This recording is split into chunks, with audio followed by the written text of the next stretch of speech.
ಜಿಲ್ಲೆಯಲ್ಲಿ ಮಂಗಳವಾರ ಸಂಜೆ ಹಠಾತ್ತಾಗಿ ಬೀಸಿದ ಬಿರುಗಾಳಿಯು ಭಾರೀ ಅವಾಂತರವನ್ನೇ ಸೃಷ್ಟಿಸಿದೆ.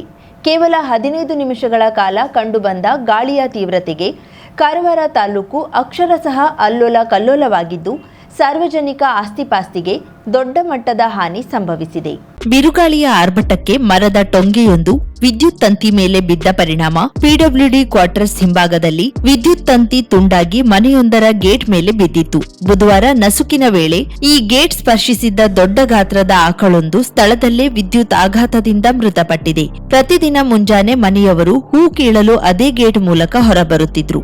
ಆದ್ರೆ ಅದೃಷ್ಟವಶಾತ್ ಜನರು ಗೇಟ್ ಸ್ಪರ್ಶಿಸುವ ಮುನ್ನವೇ ಹಸು ಬಲಿಯಾಗಿದ್ರಿಂದ ದೊಡ್ಡ ಮಟ್ಟದ ಮಾನವ ಜೀವಹಾನಿ ತಪ್ಪಿದಂತಾಗಿದೆ. ಈ ಭಾಗದಲ್ಲಿ ರಸ್ತೆ ಪಕ್ಕದಲ್ಲಿರುವ ವಿದ್ಯುತ್ ತಂತಿಗಳ ಮೇಲೆ ಮರದ ಟೊಂಗೆ ಬಿದ್ದು ಅಪಾಯಕಾರಿ ಪರಿಸ್ಥಿತಿ ನಿರ್ಮಾಣವಾಗಿದೆ. ಅಪಾಯಕಾರಿ ಮರದ ಟೊಂಗೆ ತೆರವು ಕಾರ್ಯ ಮಾಡದೆ ಹೆಸ್ಕಾಂನವರು ನಿರ್ಲಕ್ಷ್ಯ ಮಾಡಿದ್ದಾರೆಂದು ಸ್ಥಳೀಯರು ಆರೋಪಿಸಿದ್ದಾರೆ. ಬಿರುಗಾಳಿಯ ಹೊಡೆತಕ್ಕೆ ಕಾರವಾರ ತಾಲೂಕಿನಾದ್ಯಂತ ವಿದ್ಯುತ್ ಮೂಲಸೌಕರ್ಯಗಳು ಸಂಪೂರ್ಣ ಅಸ್ತವ್ಯಸ್ತಗೊಂಡಿವೆ. ಹೆಸ್ಕಾಂಗೆ ಈ ಗಾಳಿಯಿಂದ ಲಕ್ಷಾಂತರ ರೂಪಾಯಿ ನಷ್ಟ ಸಂಭವಿಸಿದ್ದು, ಕಾರವಾರ ತಾಲೂಕು ಒಂದರಲ್ಲೇ 15 ನಿಮಿಷ ಬೀಸಿದ ಬಿರುಗಾಳಿಗೆ ಮರದ ಟೊಂಗೆಗಳು ಉರುಳಿ 9 ಹೈಟೆನ್ಷನ್ ವಿದ್ಯುತ್ ಕಂಬಗಳು ಹಾಗೂ 30 ಲೋ ಟೆನ್ಷನ್ ವಿದ್ಯುತ್ ಕಂಬಗಳು ಮುರಿದು ಬಿದ್ದಿವೆ. ಒಟ್ಟು 39 ವಿದ್ಯುತ್ ಕಂಬಗಳು ಉರುಳಿ ಬಿದ್ದಿವೆ.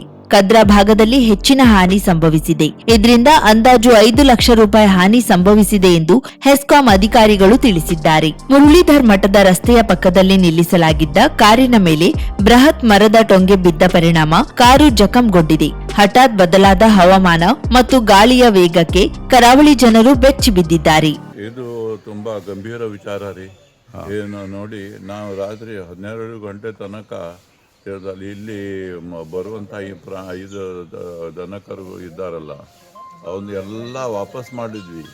ಈಗ ಬೆಳಿಗ್ಗೆ ಬಂದು ಇದು ಒಂದು ಎತ್ತು ಇದಾಗಿದೆ, ಹೇಳ್ತಲ್ಲ, ಸತ್ತು ಹೋಗಿದೆ. ಕಾರಣ ಈ ವೈರ್ ಬಿದ್ದದ್ದು.